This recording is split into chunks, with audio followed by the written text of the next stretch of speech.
নমস্কার, কলকাতা ক্যানভাসের আরেকটি ব্লগে তোমাদের সকলকে স্বাগত জানাই। আজকে বাড়িতেই ব্রেকফাস্ট তৈরি করে ফেললাম।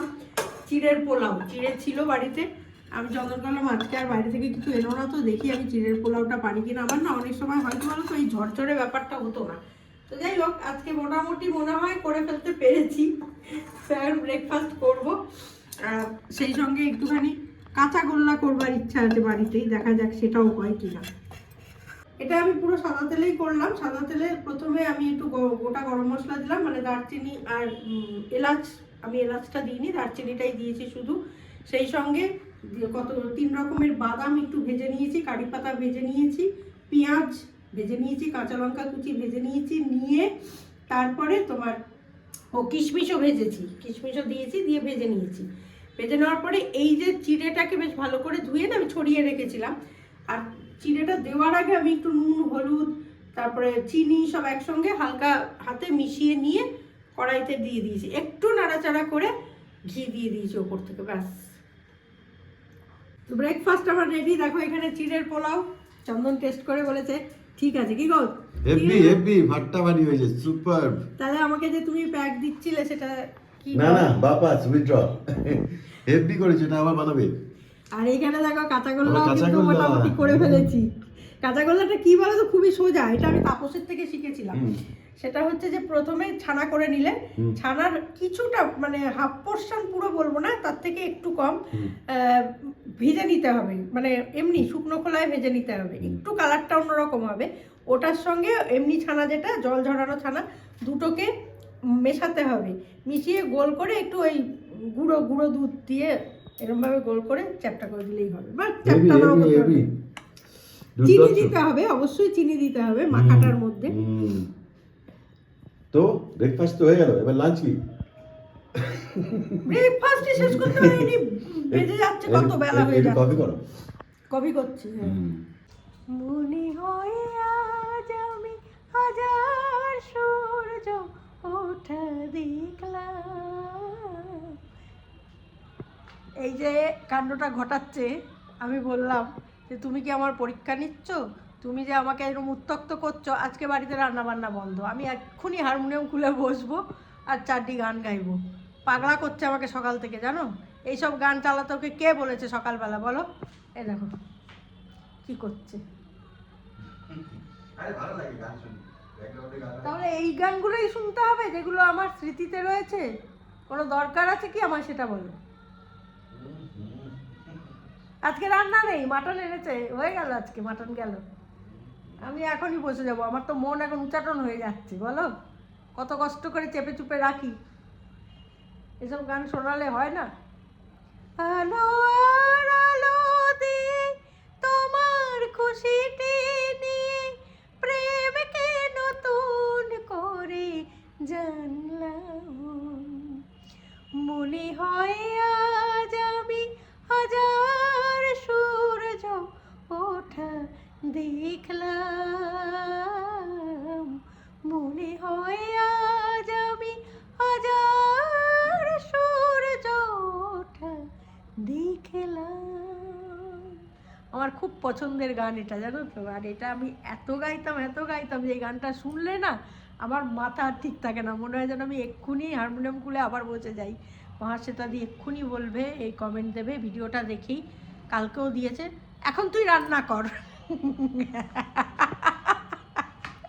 কালকেও দিয়েছে, এখন তুই রান্না কর। মহাশ্বেতা দি মানে হচ্ছেন, যারা নতুন এসছো আবার বলি, উনি হচ্ছেন খুব বিখ্যাত, উনি নিজেও ভালো সঙ্গীত শিল্পী, খুব বিখ্যাত সঙ্গীত শিল্পী এবং সুরকারের মেয়ে।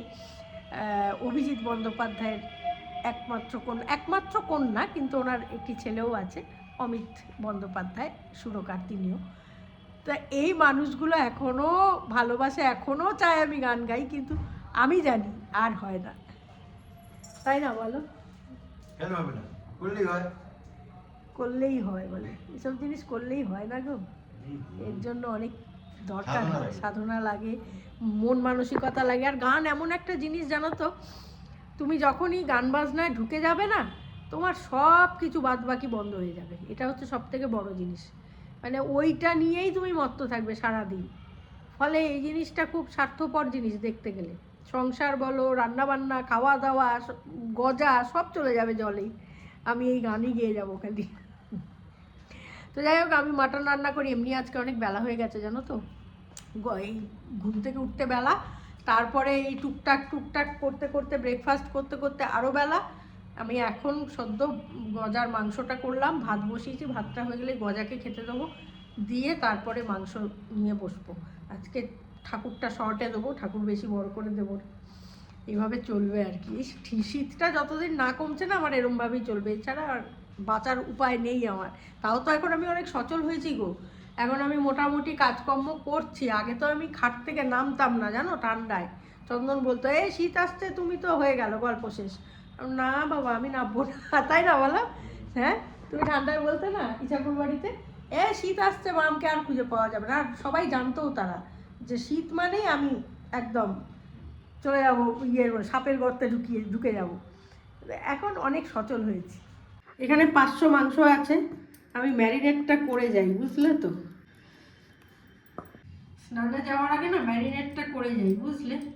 এখানে 500 মাংস এনেছে, ম্যারিনেট করে গেলে বেশ একটা কাজ অনেকটা এগিয়ে থাকে, একটু আর তাড়াতাড়ি হয়েও যায় তাতে।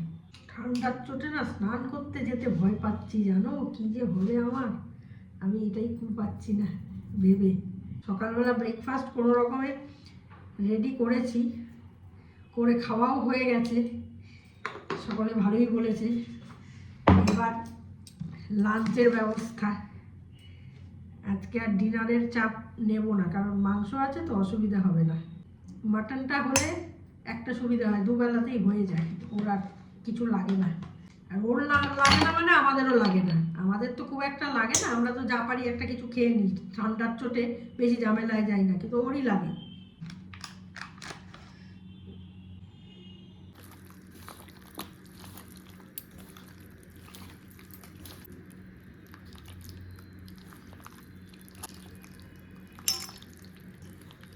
আলুটা একসঙ্গে মেখে রাখলেন, আলুটা তো সুন্দর মশলা ঢোকে, আর আলু আমি ভেজে দিই না মাংসে, মাংসে ভেজে দিলে আমার ভালো লাগে না, ওই জন্য আমি এমনি আলুই দিয়ে দিই। ব্যাস হয়ে গেল আমার মাখা। এবার এটা ঢাকা দিয়ে আমি স্নানে যাব। মাটনের একটা সুবিধা কি বলতো, মাটন তুমি যেভাবেই করো না কেন, খেতে কিন্তু সেই সুস্বাদু ব্যাপারটা হয়। মাটনের ইটসেলফ একটা সুন্দর গন্ধ থাকে এবং খেতেও ভালো লাগে। তো সেই জায়গা থেকে যাই করো, পাতলা ঝোল করলেও ভালো লাগে, কষা করলে তো ভালো লাগেই। তো আমি আজকে খুব বেশি কষাও করব না, আবার খুব বেশি পাতলা ঝোলও করব না, মাঝারি একটা কিছু করব, বুঝেছো তো। কারণ খুব বেশি রিচ করতে ইচ্ছে করছে না, ভালো লাগছে না আজকে, অনেক সময় সাপেক্ষ। আর আজকে আমি প্রেসার কুকারে দিয়েই করব। তো যাই হোক, এবার আমি স্নানে চলে যাই। স্নান করে ঠাকুর পুজো দিয়ে উঠলাম, আজকে সাংঘাতিক লেট হয়ে গেছে, উঠেছি তো আজকে সাংঘাতিক লেটে জানো। আমার ম্যারিনেশন তো অনেকক্ষণ হয়ে গেছে, আমি এই জামাটা পরেছি, গজা ভাবছি কি আমি বোধহয় কোথাও বেরোবো, লাফালাফি ঝাপাঝাপি করছে। আর জামাগুলোর কি অবস্থা, ঠান্ডা হয়ে রয়েছে জানো, মনে হচ্ছে যেন ভেজা জামা পরছি। রাত্রেবেলা শুতে যাচ্ছি, মনে হচ্ছে যেন আমার বিছানা কেউ ভিজিয়ে দিয়েছে, মানে এমন ভেজা অবস্থা হয়ে রয়েছে, বিচ্ছিরি লাগছে সমস্ত কিছু জানো। ওই দেখো ওই দেখো, দেখছো, এই যে সকালবেলা চব্বতস্য লেজ্জ পেয়েও হলো, হ্যাঁ, পেটটায় ঢুকে গেলেই আবার খিদে পেয়ে যায়। কি করবে বলো এসব লোককে নিয়ে, বলো, কিছু করার নেই আমার।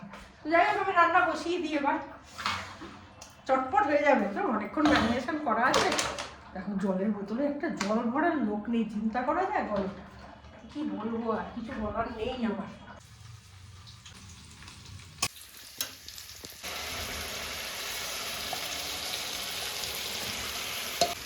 রোজকার রান্নায় না টক দইটা দিই না আমি, জানো, টক দই সবসময় যাওয়ার দরকার হয় না, টমেটো থাকে তো, টমেটোতেই ভালো হয়। ঢাকা পড়ে যাও। রান্না আমার কমপ্লিট, তোমাদের একটু দেখিয়ে দিই কীরকম হয়েছে রং রূপটা। বাপরে বাপ, সেদ্ধ করতে আমি একদম অবস্থা ঢিলা হয়ে গেছে। আজকে অন্য জায়গা থেকে মাংস এনেছে, জঘন্য।